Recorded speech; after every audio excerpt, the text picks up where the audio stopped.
I don't think anybody was this quiet while they were in school, were they? Not me, for sure.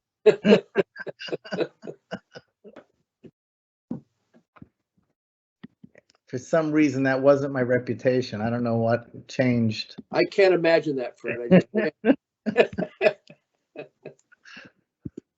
Hello, Commissioners. We will be starting in just a minute. I'd like to welcome the few attendees that are with us. We will be presenting soon, momentarily. Stay tuned, please.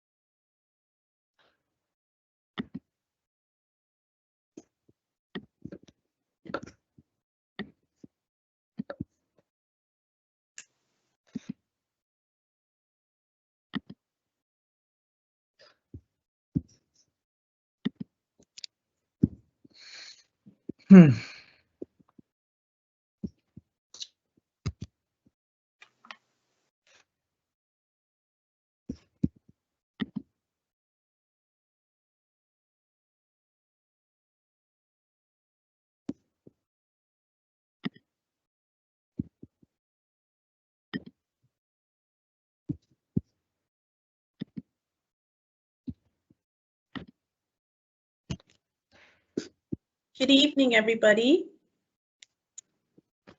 Thank you for joining us. My name is Elise Aiden, and as a member of our environmental engagement team at the Port of Seattle, it is wonderful to have you join us on our Implementing the Northwest Ports Clean Air Strategy webinar. Before I continue, I want to remind our attendees that this presentation is being recorded. So during this webinar, we will be sharing more information on the Clean Air Strategy implementation plans for the Port of Seattle, Port of Tacoma, and Northwest Seaport Alliance. You'll hear from our Ports Commission Presidents, Dick Marzano and Fred Felleman, followed by a presentation from Ryan Child and Nicola Graham. And there will be a Q&A session at the end where you can submit questions on the chat feature, and we'll try to get as many questions as we can answered as I share them with our speakers. And now I would like to acknowledge the land we are on. The ports recognize that we occupy and operate on the ancestral lands and waters of the Coast Salish peoples across our region, and that these communities continue today in their contributions to our culture, our environment, and our economy. We honor our Indigenous communities past and present through this acknowledgement as a piece of the continued work towards healing. Thank you again for joining us. And now I will pass it to Commission President of the Port of Tacoma and co-chair of the Northwest Seaport Alliance, Dick Marzano. Well, good evening and thank you. I'm pleased to be here and talk about the recent adoption of the 2020 Northwest Ports Clean Air Strategy. Our ports, Seattle, Tacoma, Vancouver, BC, Clean Air Strategy was first established in 2008 to voluntarily reduce seaport-related emissions. This was the first international strategy of its kind in the port community and has been a driver of sustainable actions by our ports for more than a decade. The 2020 strategy sets forth a common framework for clean air and climate action. This is important work that will protect our environment, our communities, and our workers.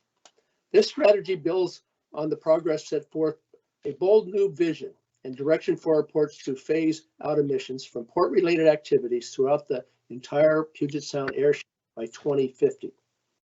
Over the past 10 years of collaboration, our ports have successfully invested in and implemented emission reduction actions and have seen regional declines in air emissions. This shows what working together can do. A couple examples that I personally can relate to is I can remember working at the smelter dock where we had to walk through the smelter to get to the ore ships and having the taste of arsenic for most of the day. Well, that place now, through a lot of hard work, is called Point Ruston. It's a destination place where people live, work, and play. It just shows what we can do when we all work together.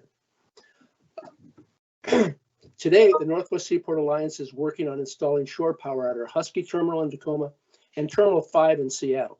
At the Port of Tacoma, we are developing a sustainable building policy for major remodels and new construction of port-owned buildings and transitioning our fleet to plug-in hybrid and electric vehicles by 2030. Preventing the most devastating effects of global warming requires big changes, and we all need to do our part. As you'll hear today, reducing air pollution is not something we can do alone, but working together with significant investments, strategic action, innovative technology, and supportive policies, we will meet our goal of zero emissions by 2050. I would now like to introduce my co-chair for the Northwest Seaport Alliance and president of the Seattle Port Commission, Mr. Fred Bellerman. Fred? Well, thank you, Dick. And I got to tell you, one of the real honors I have in serving as co-chair is to have the work with the likes of Dick Marzano, whose historical perspective and future vision has really lent so much to my perspective on how to participate as a commissioner and co-chair. So thank you very much, Dick, and your experience is very valuable to us all. We're in the process of the third iteration of this clean air strategy, but it's the first time that the Seaport Alliance is broken out separately from Port of Seattle, Port of Tacoma, and Port of Vancouver. And this is, relevant to our planning process, but I understand it's really not that critical to the communities that are exposed to the port's activities, as long as we're reducing that exposure. And similarly, the climate doesn't really care whose problem it is either, but we all have to be committed to working together to reduce both the local exposures to conventional pollutants as well as obviously the broader climatological impacts.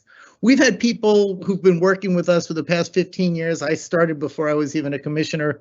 That there's, both from the industry as well as from the nonprofit community, and we really appreciate your ongoing participation in this effort. And one of the things, though, that we keep on hearing repeatedly are concerns about truck traffic in and around communities. It's certainly not the largest source of emissions, like ships underway, but it is where community exposure is perhaps higher.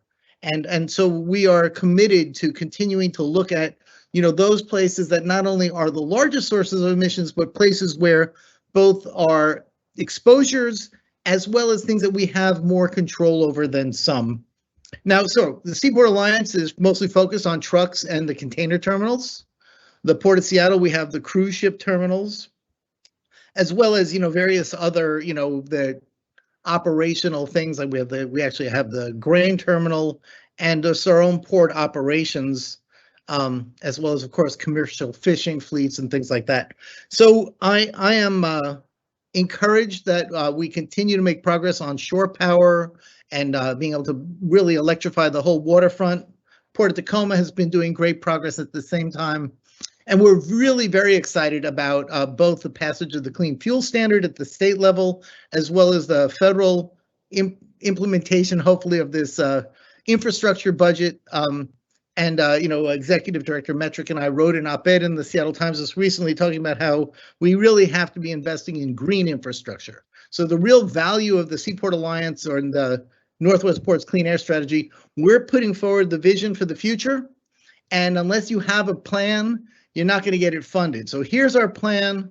We're moving forward, and there's nothing that says we can't do it faster, as long as we can find the resources to do it. So we're really encouraged by the new administration's, at least, expression of support for such extra activities. We're actively soliciting that support, And I'm really looking forward to hearing how you all can continue your engagement. We do have Ryan Child will be taking it from here. I unfortunately will not be able to stay for the whole program. It is my wife's birthday, and while I love you all very much and I'm very dedicated to this subject, she's got to take precedence. So thanks again for coming, and I really look forward to the ongoing commitments that we all have. I appreciate it. Thank you, Commissioner Feldman, and please pass along happy birthday to your wife. Good afternoon, everyone. I'm Ryan Child, and I'm with the Maritime Environment and Sustainability team at Port of Seattle. So I wanted to kick us off today with an opening poll. And so our poll question is, what image comes to mind when you think of seaport activity in Puget Sound? So you should see on your screen, there's a Q&A option. If you go to that Q&A and just type in the first image that comes to mind when you think of seaport activity, and we'll give about 30 seconds here for everyone to respond to that poll, or as many people who are interested to, and we'll start publishing, as many responses as we can get just in the next 30 seconds to a minute here. So wanted to just start with this question of what image comes to mind when you think of seaport activity, just as a way to start getting folks thinking, see where everyone is on the webinar today. So if everyone could take the next 30 seconds or so, find that Q&A feature, might look like little thought bubbles with a question mark in it, and enter your response.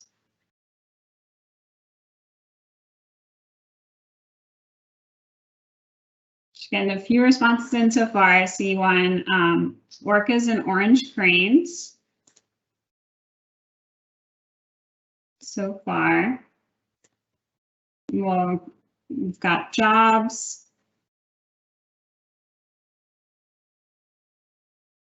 Give it another 30 seconds or so. Vessel ops, busy shipping lanes. Tugs and giant container ships, cruise, ships at berth near cargo cranes, ferries,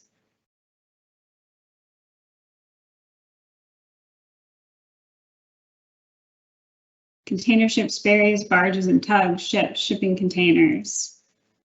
Great, thanks everyone who's responding.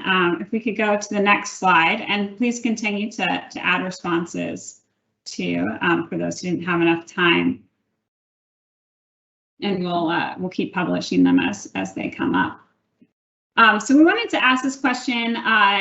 We are actually asking the same question in a survey that we have live online right now. We'll talk a little bit more later in the presentation just about that survey and how it's an additional opportunity to engage in this process.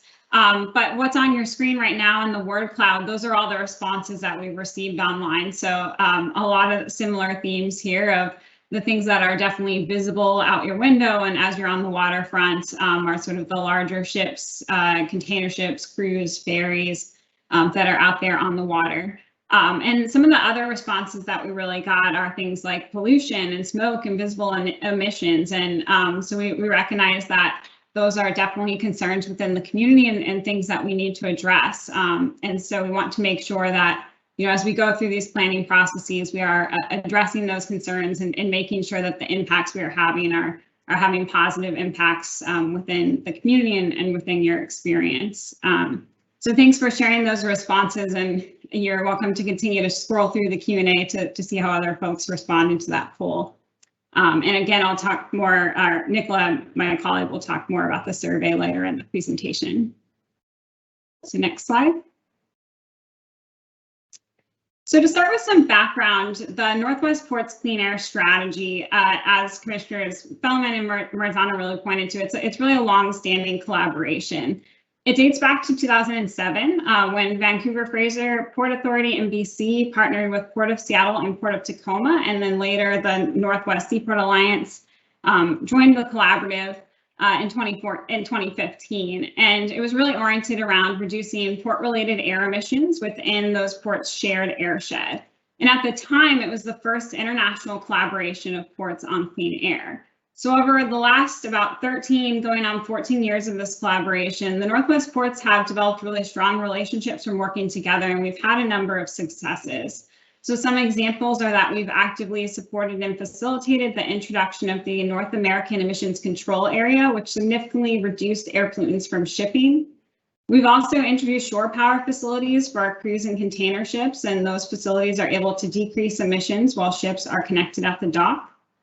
And all of these efforts have contributed to collectively exceeding the targets that were set in the previous iteration of the strategy. So shown on the chart in the slide here, we had these goals to reduce diesel particulate matter emissions per ton of cargo moved by 75% by 2020, and greenhouse gas emissions by 15% per ton of cargo moved by 15% by 2020. And those targets were met or exceeded. And also in the Puget Sound, we've really seen an absolute reduction in emissions as well. So since our 2005 baseline, we've reduced diesel particulate matter emissions by more than 60% and greenhouse gas emissions by 17%. So even with that success, we recognize that there is a lot more work to do, and a lot more work to do to improve local air quality, but also to address climate change. And so the ports adopted this new Northwest Ports Clean Air Strategy, which was adopted in April of this year, and it has this bold new vision to phase out emissions entirely from seaport-related emissions, or from seaport-related activities by 2050, supporting clean air for our local communities and limiting global temperature rise to 1.5 degrees Celsius. Next slide.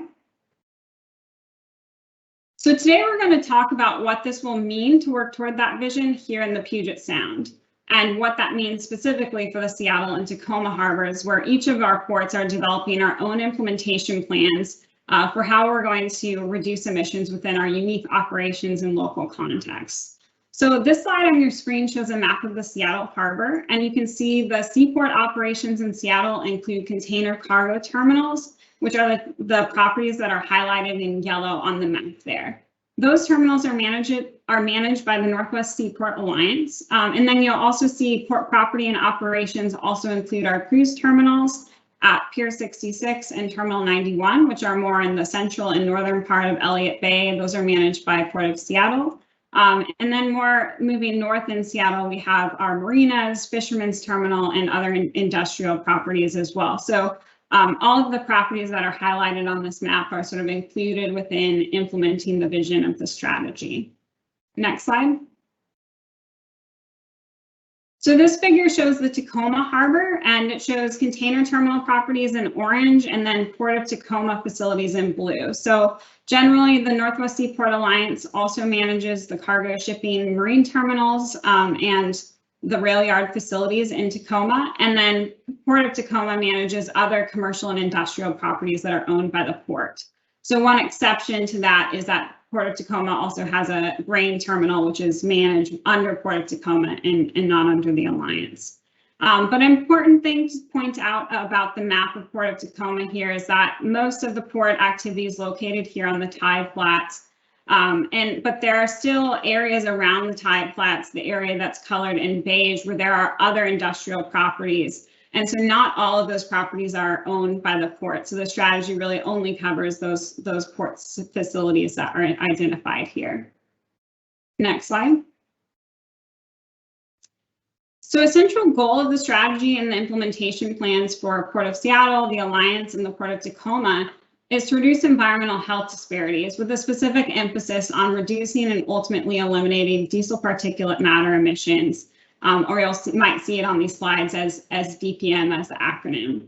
The ports have made progress reducing local sources of diesel particulate matter emissions within the airshed by 60% from 2005. But we also recognize that near port communities continue to experience poor air quality. And so as Commissioner Bellman mentioned, it's really about that reducing that exposure as well as we're reducing sort of emissions within the airshed. So we're committed to better understanding and addressing seaport contributions to environmental health disparities and advancing environmental justice and social equity as we work toward the zero emission vision. And part of that commitment is to continue to engage communities to help us identify and prioritize projects as well as opportunities for partnership throughout implementation of these plans. And so the maps that you see on the screen here are snippets from the Washington State Environmental Health Disparities Map.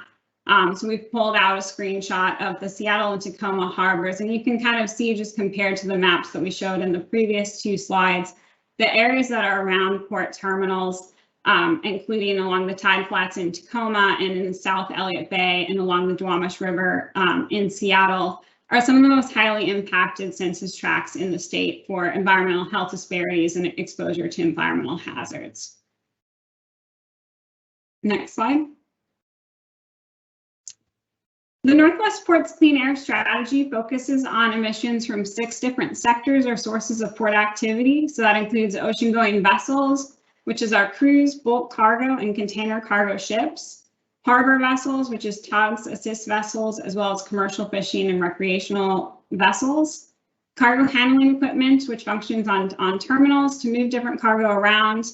Drayage trucks, rail locomotives, and then port buildings and fleet vehicles that fall under port administration. So under the zero emission by 2050 vision of the strategy, the 2020 strategy is organized around 3 core themes to address emissions from each of these sectors, which are summarized in the boxes on the screen here.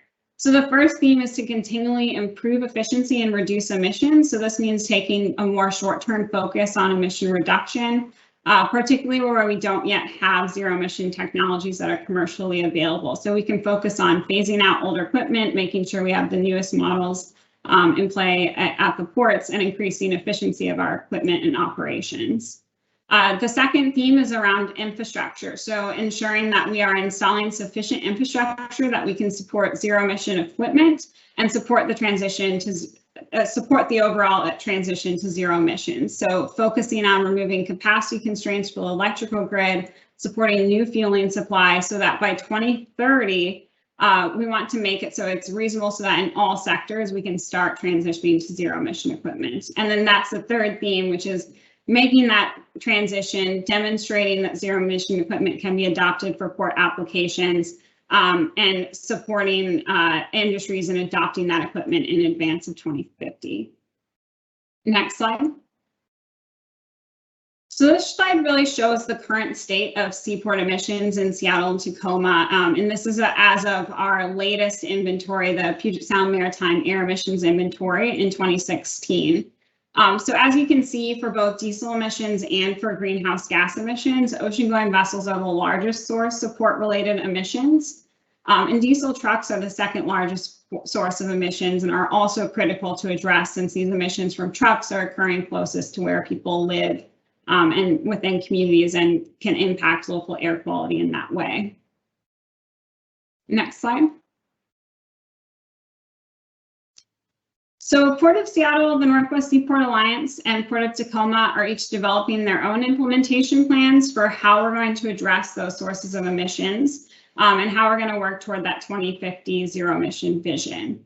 So the plans are focused on actions that the port will take in the next 5 to 10 years. So while this vision is more of a long-term vision to 2050 within the next 30 years, these plans are really looking at what can we do now, focused on between now and about 2030. And here in Seattle and Tacoma, each port really has a unique mix of businesses. So the slide sort of breaks down the difference in operations and kind of the difference you might see if you start digging into the specific plans. So for example, Port of Tacoma has Port of Seattle has cruise ships. We also have fishing vessels and recreational marinas. And then the Northwest Seaport Alliance operates all of the container cargo terminals that are in both Seattle and Tacoma, which has container cargo ships and drayage trucks within their portfolio. And so I'll now turn to Nicola Graham, who's with the Northwest Seaport Alliance and Port of Tacoma. And Nicola is going to share in more detail just what these proposed emission reduction actions are. So Nicola, I'll turn it over to you. Thanks, Ryan. Next slide, please. So as Ryan mentioned, I'm Nicola Graham. I'm on the Air Quality and Sustainable Practices team at both the Northwest Seaport Alliance and the Port of Tacoma. So on this slide, the ports have proposed a number of actions in both implementation plans that don't fit specifically under one of the sectors that Ryan presented earlier, the trucks or the vessels. These are broader actions that are needed to facilitate action across multiple sectors, and they're really critical for the success of this strategy.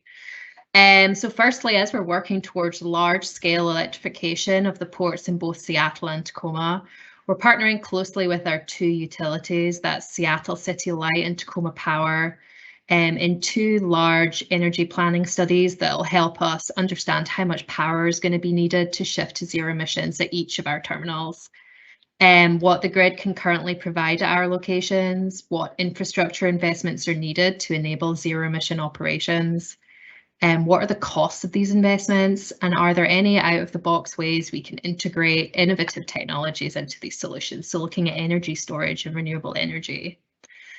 These studies are called the South Harbor Electrification Roadmap in Tacoma and the Seattle Waterfront Clean Energy Strategic Plan, both being led by the different ports in each harbor. They're happening just now. The Tacoma one is kicking off soon and the Seattle one's underway right now.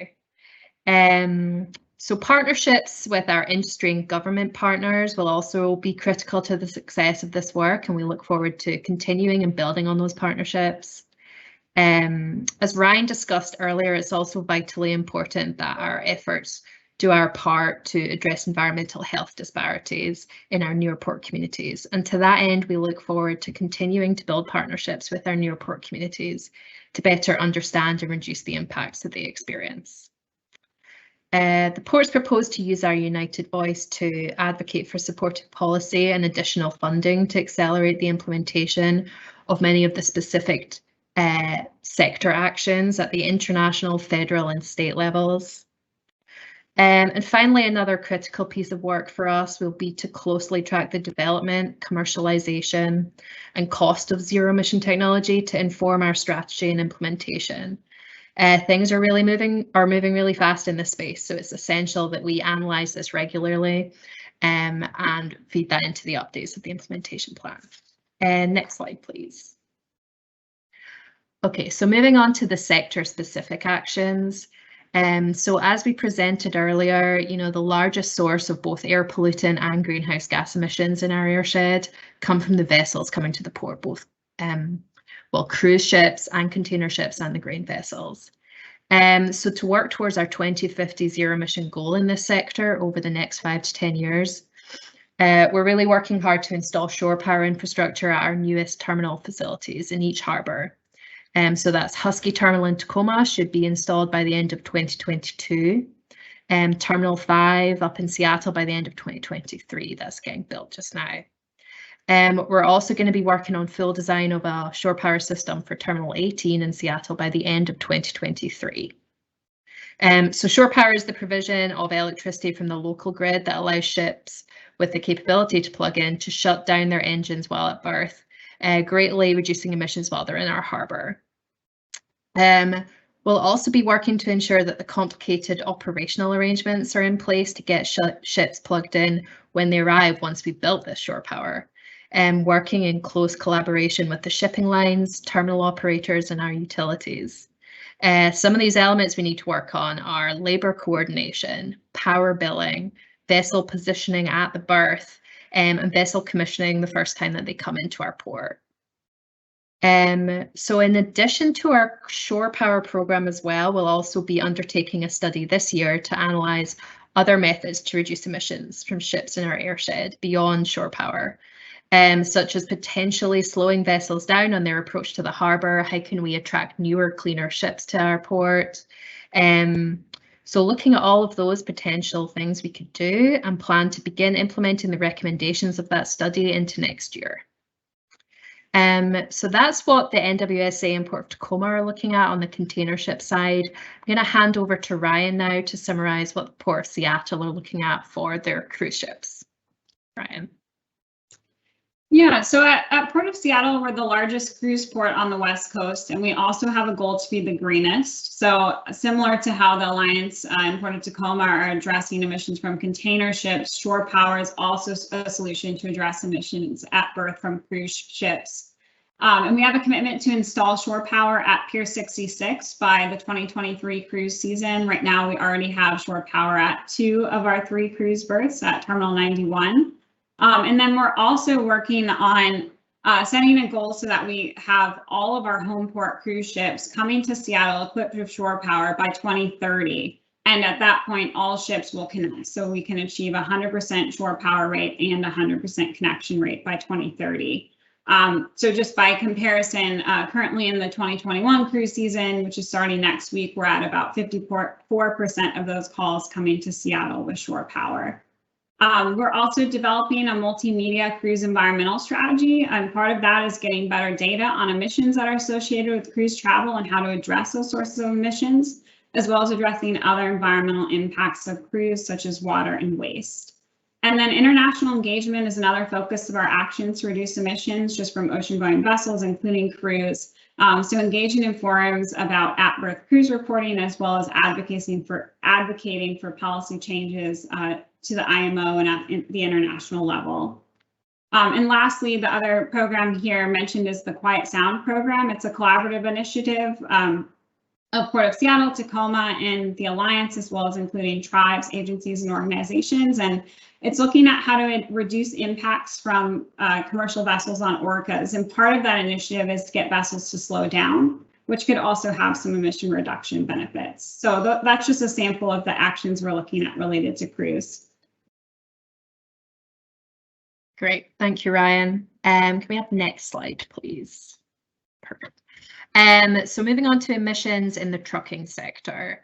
The NWSA implemented the Clean Truck program at all of our international container terminals in both Seattle and Tacoma in 2019. So now all trucks entering these terminals must now have a 2007 engine or newer.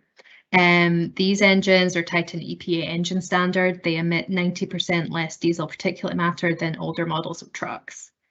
So we're proposing a number of actions in this new implementation plan to support this existing program, ensuring that we get the emission reductions that we need, and also building on so we get better data both inside and outside the gate of where our trucks are going and what those emissions look like. We also have a number of actions to support truckers through truck maintenance and education programs, especially partnering with the Puget Sound Clean Air Agency there.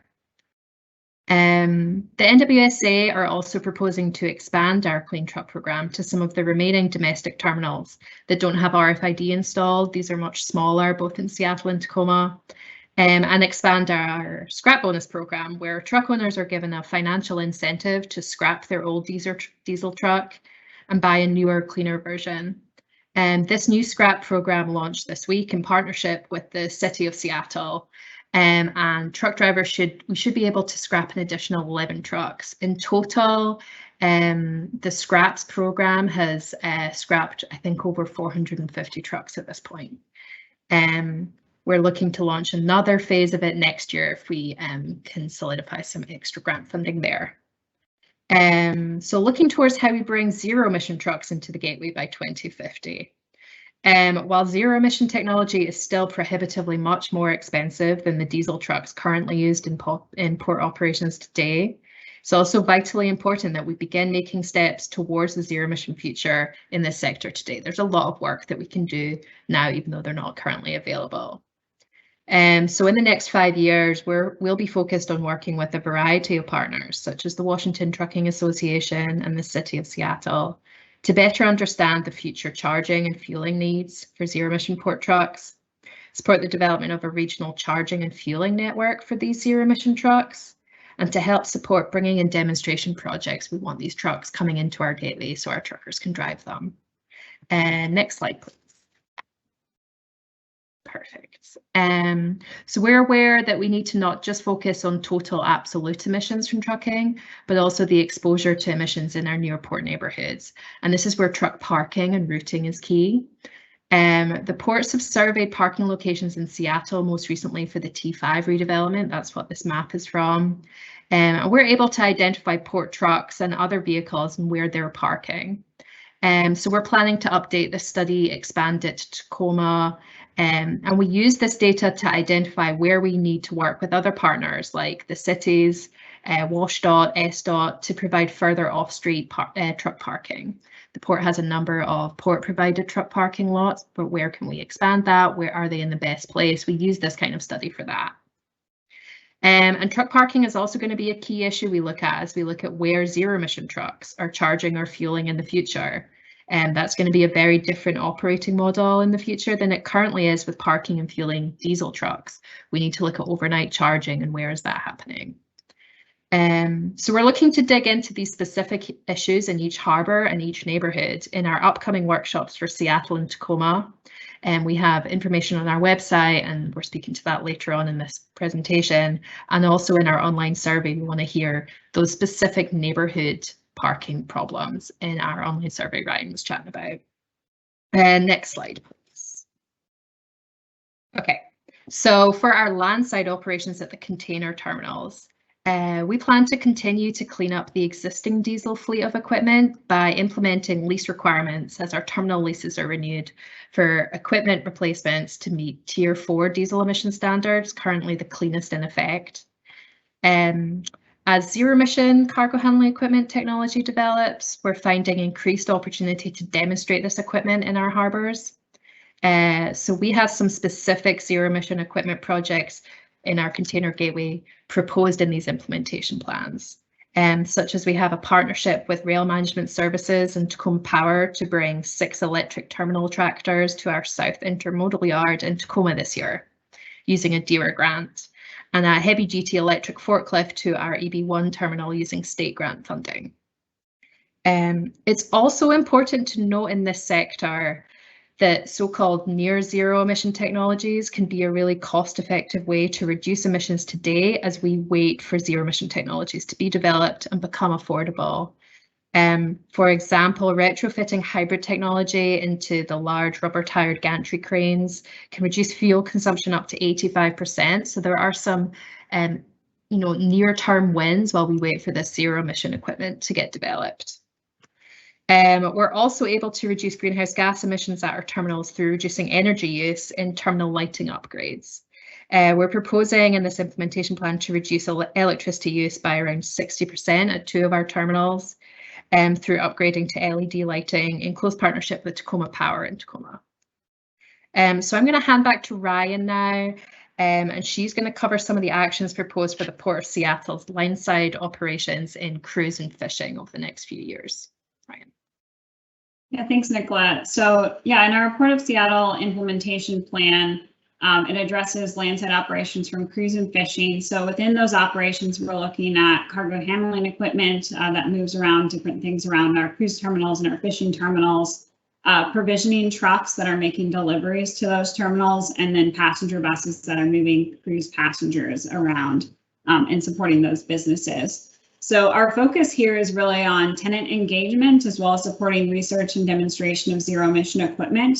And a lot of this engagement is going to occur as part of the Waterfront Clean Energy Strategic Planning effort, which Nicola mentioned earlier when talking about cross-sector action. So that plan will be completed toward the end of 2022 and will help us better understand just the energy and equipment needs and how the port can help remove barriers to zero emissions.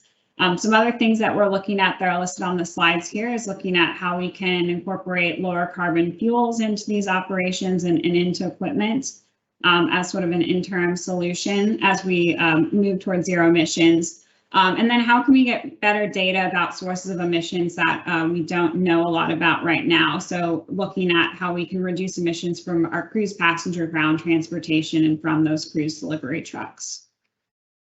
And I'll turn it back to you, Nicola. Thanks, Ryan. Next slide, please. Okay, so the ports also operate our own vehicle fleets, and we own hundreds of buildings operated by both the port and our tenants. And so we're proposing a number of actions that can demonstrate real leadership in reducing emissions in these sectors. So a major focus of the Port of Tacoma implementation plan is to identify and implement cost-effective energy efficiency improvements in port-owned and operated buildings and facilities. An example of early action in our plan is a lighting upgrade we're proposing at the Fab Centre in Tacoma. This should reduce energy use by about 70% through the interior and exterior lighting upgrades.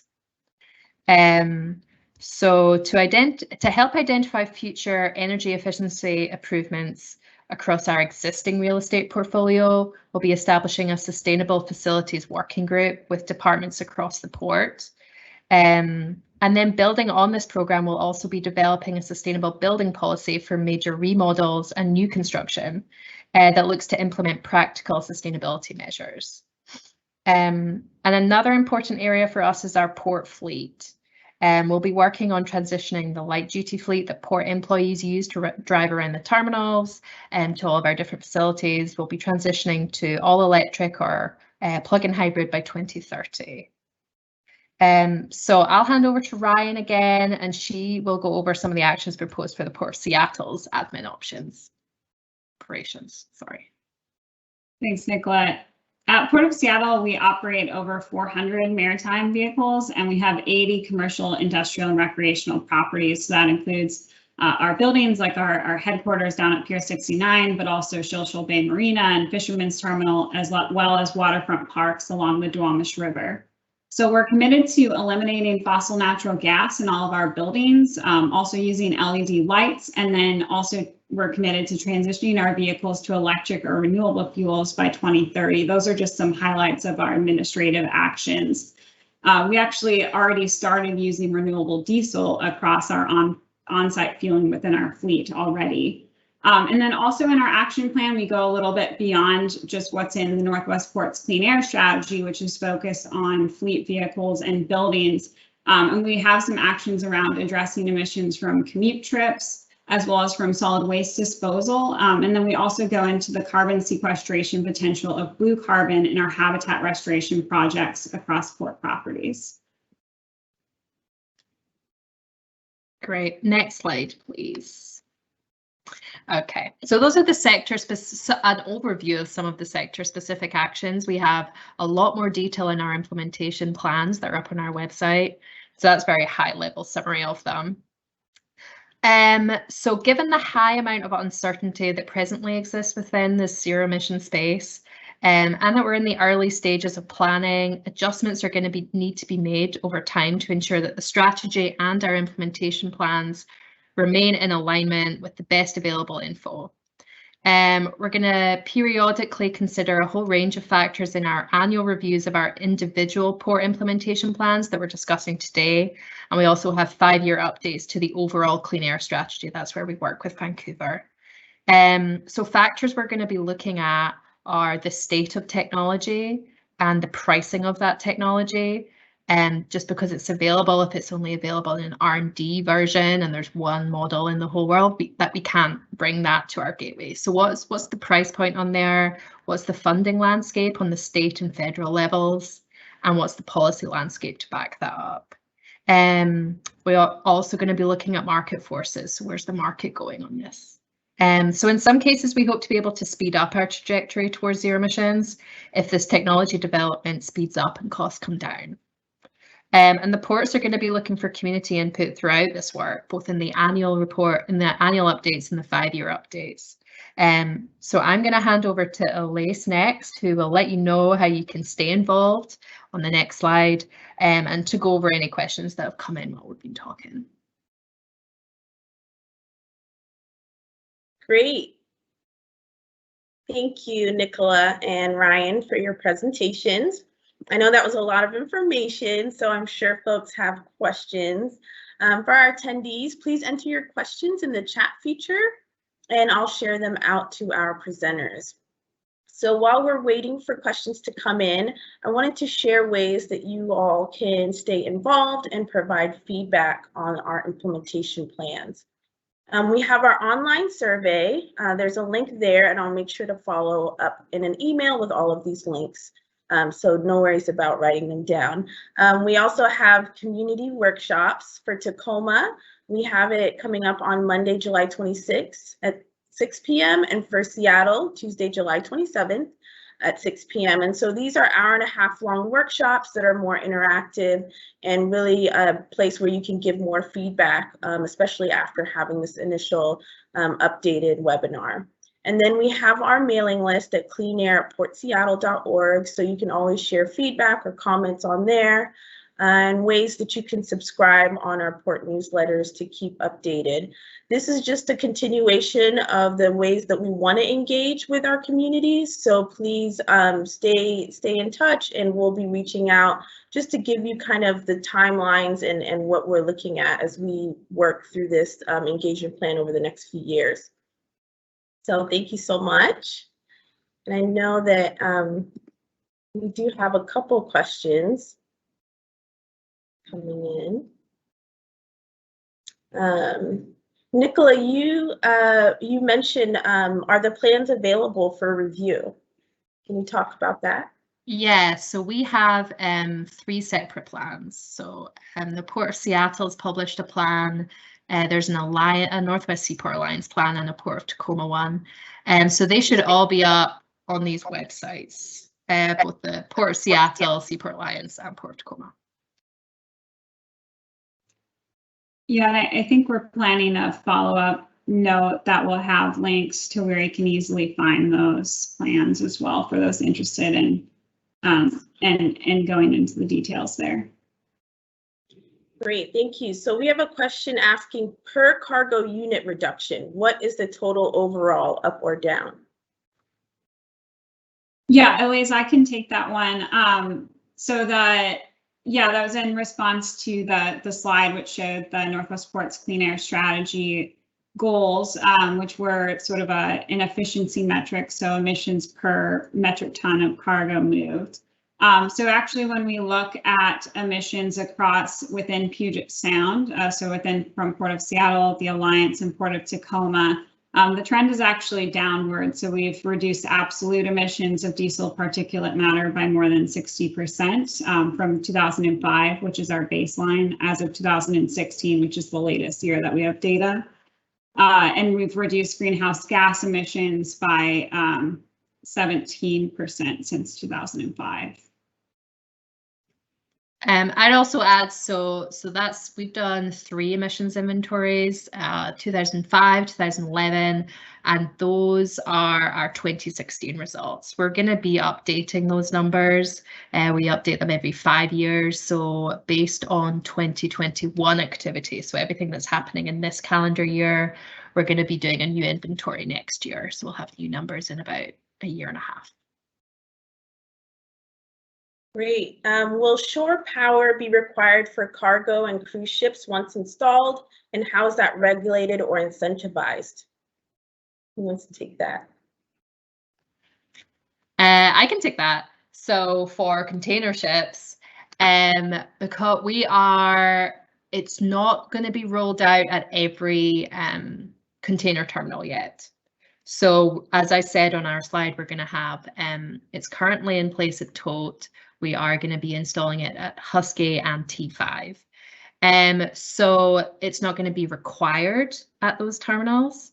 Financially, it's going to make a lot of sense for those ships to plug in when they do come in. So, and we'll also be looking at ways to incentivize that or encourage that in that study that I discussed as well. Could I just add one more thing too? Yeah. Very quickly.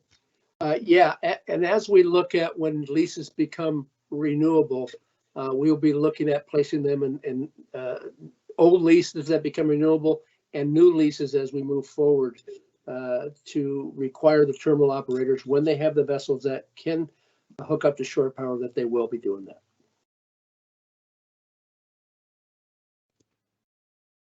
And for cruise, I'll add that, yeah, once shore power is installed at all of our cruise berths, for vessels that are equipped with shore power, it is required that they plug in. It's within their berthing agreement. There are obviously some exceptions where they can't plug in, such as weather conditions or where it's just not safe to do so. But it is part of their agreement that if the vessel has shore power, they need to make every effort to plug in. Thank you. So for you, Ryan, can you expand on what renewable diesel is and how it is considered a component of a clean air plan? Is renewable diesel qualitatively different? Yeah, so renewable diesel, it's diesel that is made from from other sources that would have gone to waste and then made into diesel fuel. So it's chemically the same as diesel, but since it's considered a biogenic fuel, it doesn't add to the greenhouse gas emissions. So right now we're purchasing it. Our marine maintenance team is purchasing it for all of our on-site diesel fuel use. So at our marine maintenance facilities, we have some tanks where we're filling up equipment and filling up fleet vehicles. So all of the diesel there is renewable diesel that we've purchased. And in that way, we're sort of reducing our diesel emissions, but we still do have some other like off-site fueling of diesel. It's incorporated into the strategy as part of our emission reduction efforts. I think in terms of like clean air action, there's only maybe a slight like air emissions benefit of renewable diesel versus conventional, but it is a way that we can start reducing greenhouse gas emissions now as we're electrifying our fleet. Yeah, and on the Alliance side with renewable diesel, you know, all of our drayage trucks coming into the port, we have kind of around 4,000 on average trucks, and they're all using diesel. And obviously it would greatly help those greenhouse gas emissions in the trucking sector if they could be using renewable diesel. We have looked, it's not very widely available publicly for our truck drivers to buy. So we have an action in our implementation plan to monitor the availability of that. But at the minute, they can't buy it. It's not available for them. Great. And this question is for both of you. Could you speak to the role of software tools like eModel to increase efficiency through the seaport? Yeah, I can take the Alliance first. So technology, when we on the truck side is where we rely on that the heaviest.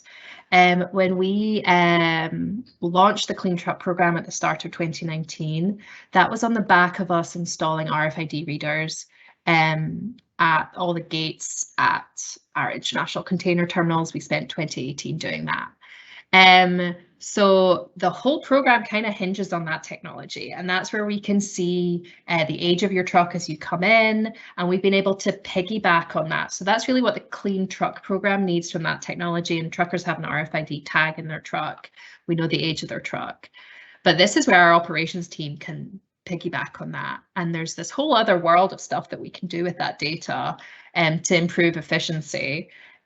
So our terminal operators can now use that system to have an appointment system. It's not perfect, but it does allow the terminals to try and manage some of that truck traffic, you know, before, and we still have this at some terminals, but before, you know, trucks, if they don't have an appointment, if we didn't have this technology platform, trucks just start to queue up outside the gate and hope that they get in, and it's first come, first served. And people start queuing up at like 4 a.m., 5 a.m., and that's when you get backups. Being able to piggyback off this platforms allows, in theory, for the terminals to sort of eke out that truck traffic over the day. We can also track what our peaks are, and when we're having issues, as opposed to having to rely on getting calls from truckers, we can see the pings of those RFID tags. We've been able to expand that platform outside the gate, so we can now see how long those truck queues are, and if we have any issues, and if we need to, you know, if we see a long queue coming into a terminal, well, maybe there's something that we can do about that. Can we put on extended gates? Can we put on weekend, can we open on a Saturday, and we can have those discussions with terminal operators. So we've kind of used that initial, like, what's the age of your truck, and it's opened up this whole other world that we can build on to improve efficiency of trucks coming into the container terminals. That's the container terminal side. I don't know if you've got anything on the cruise ship side, Ryan. Yeah, not any software tools I know of sort of for cruise, but we are looking at, I mean, software is a sort of a strategy that we need within our administrative program. So looking at like energy data software and also telematics for our fleet vehicles.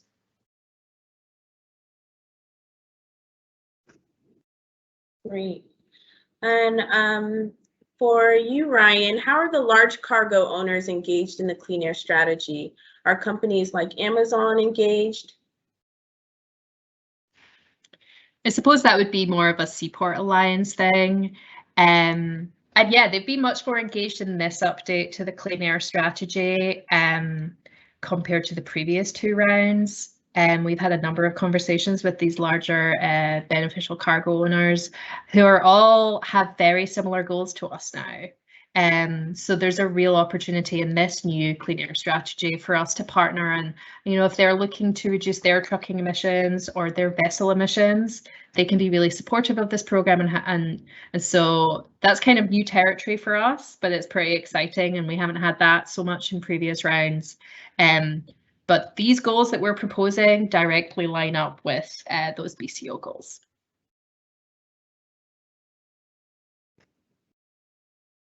Great, and we'll take one more question. I think that's how much we have enough time for. So again, appreciate all the questions coming in, and we are going to keep record of all these questions and try to follow up and also talk about it throughout the implementation process planning this summer and fall. So the last question we have here is, how do the agencies anticipate utilizing consultants such as engineers to plan or design energy improvements, particularly within facilities? Will work be performed in-house or procured?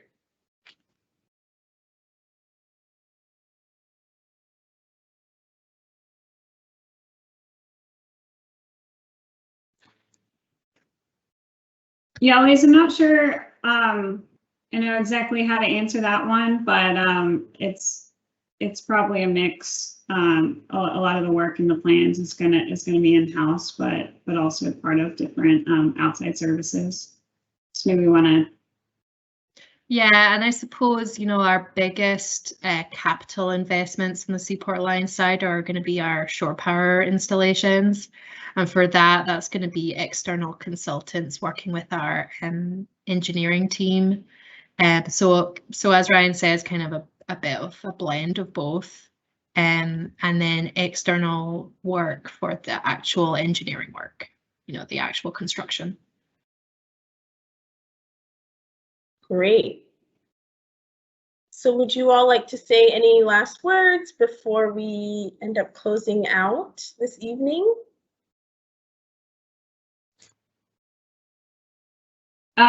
Yeah, thanks everyone for joining us today. Want to just reiterate that this is sort of a kickoff conversation to upcoming opportunities to continue engaging. So what's on your screen here, as Elise mentioned, is how to stay involved. And we're looking for input. Everything we've talked about today is really just proposed action. So sort of looking for input on what's missing, what could use more emphasis.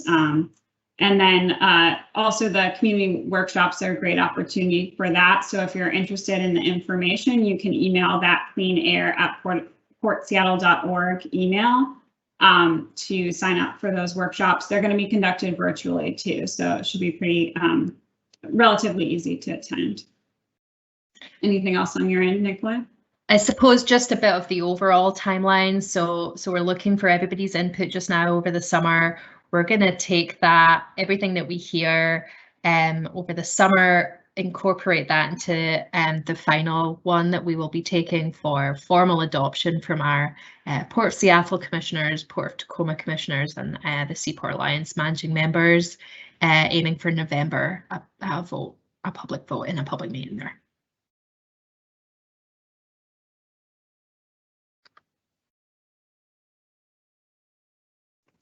Great.